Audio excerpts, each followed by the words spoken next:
नमस्ते। मेरा नाम अनु है और आज मैं आप सबके लिए एक कहानी लाई हूँ। कहानी शुरू करने से पहले मैं आप सभी को गुरु पूर्णिमा की खूब सारी शुभकामनाएं देती हूँ। गुरु पूर्णिमा के दिन हम अपने बड़ों जैसे कि शिक्षिका माता पिताओं की तरफ आदर व्यक्त करते हैं। आदर कृतज्ञता के बारे में बात करते हुए हमारे दिमाग में एक सवाल आ सकता है कि हमें कौन से व्यक्ति की तरफ सबसे ज़्यादा कृतज्ञता रखनी चाहिए। हमारे माता पिता, हमारे शिक्षिका, हमारी सहेली। इसी प्रश्न का सवाल देने के लिए मेरे पास एक छोटी सी कहानी है। कहानी ऐसे शुरू होती है। एक बहुत धनी व्यापारी रहते हैं। उन्हें नींद नहीं आ रही होती है और वो बहुत परेशान होते हैं। तो उनके दिमाग में एक ख्याल आता है, चलो मैं एक लॉन्ग ड्राइव पे जाता हूँ, इससे मेरे दिमाग को थोड़ी शांति मिलेगी। वो लॉन्ग ड्राइव पे जाते हैं और पास में उनको एक मंदिर दिखता है, तो वो वहाँ पे जाते हैं। वहाँ जाते उनको एक आदमी दिखता है। वह उस आदमी के कंधे झुके हुए थे और उनकी आंखों से आंसू बह रहे थे। वह अत्यंत पीड़ा में थे। तो यह व्यापारी जाके चिंतित हो जाते हैं और उनसे पूछते हैं, अरे आप ठीक तो हैं, आप रो क्यों रहे हैं? तब वह आदमी ऊपर होके एक रोती हुई आवाज़ में बोलता है, मेरी पत्नी प्रेग्नेंट है, उसकी प्रेगनेंसी में पता नहीं कौन से कॉम्प्लिकेशंस आ गए हैं और डॉक्टर साहब मुझसे लाखों रुपए मांग रहा है। अब मैं इतने पैसे कहाँ से लाऊंगा? मैं बहुत चिंतित हूँ, मैं क्या करूँ? तो फिर व्यापारी सोचते और बोलते कि तो फिर आप यहाँ क्या कर रहे हैं? और अगर आप मंदिर में हैं तो आप भगवान से आशा क्यों नहीं कर रहे कि कुछ हो जाए? आप यहाँ पे रो क्यों रहे हैं? मतलब किसी से मदद मांग सकते हैं, ऐसे यहाँ रोने से तो कुछ होने नहीं वाला है। तो बोलते, लज्जा आती है साहब जी, लज्जा आती है। कहाँ से मैं कुछ मांगूं? पूरी जिंदगी तो हम मांगते आ रहे हैं। जब से हम पैदा हुए तब से हम मांगते ही तो जा रहे हैं, यह दे दीजिए, वह दे दीजिए, ऐसा हो जाए, वैसा हो जाए। हम कभी उनसे कुछ हम उन्हें कभी धन्यवाद कहाँ कहते हैं?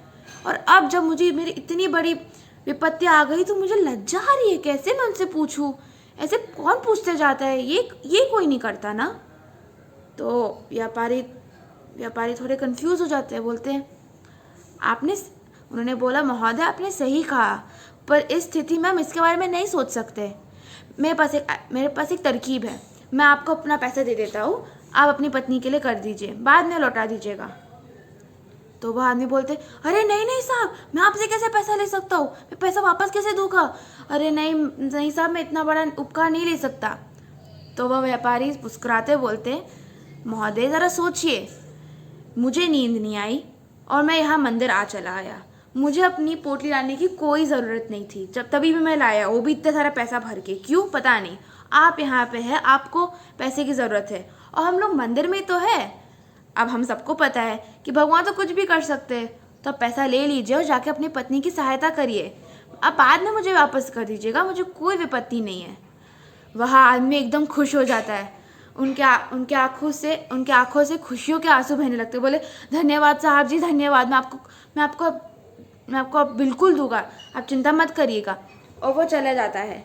यह आदमी भी प्रसन्न होकर अपने घर चला जाता है और सोने से पहले दया करता है कि वह उस आदमी का बच्चा सही सलामत हो जाए।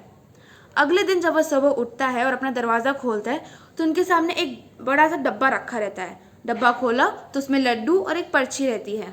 पर्ची खोलते हुए उन्होंने पढ़ा, नमस्ते साहब जी, मेरी एक बेटी हुई है अच्छे से, मेरी पत्नी भी एकदम सही सलामत है, आपके दया के लिए धन्यवाद। और हाँ, आपने सही कहा था कि यह सब भगवान की लीला है।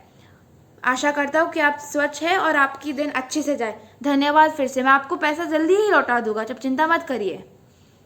और यह आदमी के दिमाग में आता है कि चलो अभी सब सही सलामत हो गया। और वह जाने वाले थे जब उनके दिमाग में आया कि अरे, मैंने मांगा कि इनका बच्चा सही सलामत हो जाए और वो हो गया। अब इसके बाद मुझे भगवान को धन्यवाद तो कहना चाहिए। हमें इससे यह सीख मिलती है कि हमें अपने जीवन में कोई भी चीज़ हल्के में नहीं लेना चाहिए। और जब हम कुछ मांगते हैं और जब हमें मिलता है तो हमें उसके लिए आभारी होना चाहिए। उम्मीद करती हूँ कि आप सबको ये कहानी पसंद आई हो। अब मैं आप सबसे विदा लेती हूँ और उम्मीद करती हूँ कि आप सब स्वच्छ और खुश रहेंगे। धन्यवाद, आपका दिन शुभ हो।